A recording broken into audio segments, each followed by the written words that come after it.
Hai, gue Vita. Akhirnya muncul juga ya dengan video yang udah telat banget. Tapi gue berusaha agar tetap bisa publish, yaitu budget untuk bulan Agustus 2024. Walaupun tetap ya berusaha konsisten lah, biar nggak lupa bahwa punya channel. Buat yang pertama kali nonton video gue, welcome. Di channel ini gue membagikan perjalanan finansial gue seorang Vita yang sedang mengejar financial independence, retire early. Inilah budget gue untuk Agustus 2024. Untuk budget biaya hidup cash sebesar 11.100.000 dan biaya hidup non cash itu sebesar 13.300.000.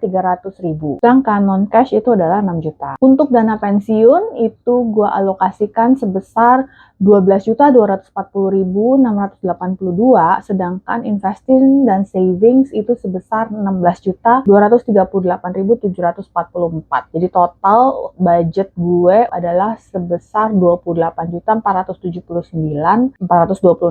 Bulan ini berarti alokasi savings dan investasi gue sudah naik dari bulan lalu sebesar 44% menjadi 48%, sedangkan biaya hidup baik cash maupun non cash turun dari 48% menjadi 41%, non biaya hidup itu naik dari 8% jadi 10%. Bulan ini sudah ada perbaikan dalam savings rate gue dan ya udah mulai deket-deket di 50% sih, walaupun masih agak jauh dari target 55%. Tapi gue berhasil dengan fokus tetap mempertahankan agar bisa positif cash flow sambil berusaha terus meningkatkan porsi pendapatan yang bisa gue alokasikan untuk investasi. Bulan ini gue memanfaatkan dip di market saham untuk menambah positioning gue. Ketika market sedang turun beberapa minggu yang lalu, gue memanfaatkan kesempatan itu untuk menambah lebih banyak amunisi ke dalam posisi saham gue. Sekarang gue udah mulai melihat hasilnya di mana terjadi peningkatan signifikan. Ini kesempatan gue juga, jadi gue ambil profit saham tipis-tipis yang kemudian akan gue alokasikan ke instrumen investasi fixed income untuk lebih menyeimbangkan portfolio gue. Emang sekarang fokus gue adalah rebalancing portfolio untuk lebih menjaga kestabilan lah di tengah market volatility. Strategi yang gue ambil adalah untuk mempertimbangkan mengurangi porsi investasi di rekening dana pensiun atau retirement gue dan mulai menambah alokasi di rekening investasi aktif. Buat orang-orang yang kenal FIRE, itu namanya untuk memastikan investment bridge account gue bisa mencukupi masa dari sejak gue memutuskan untuk mulai berhenti menghasilkan penghasilan yang sebesar sekarang agar tetap bisa mencukupi sehingga nanti masa dimana gue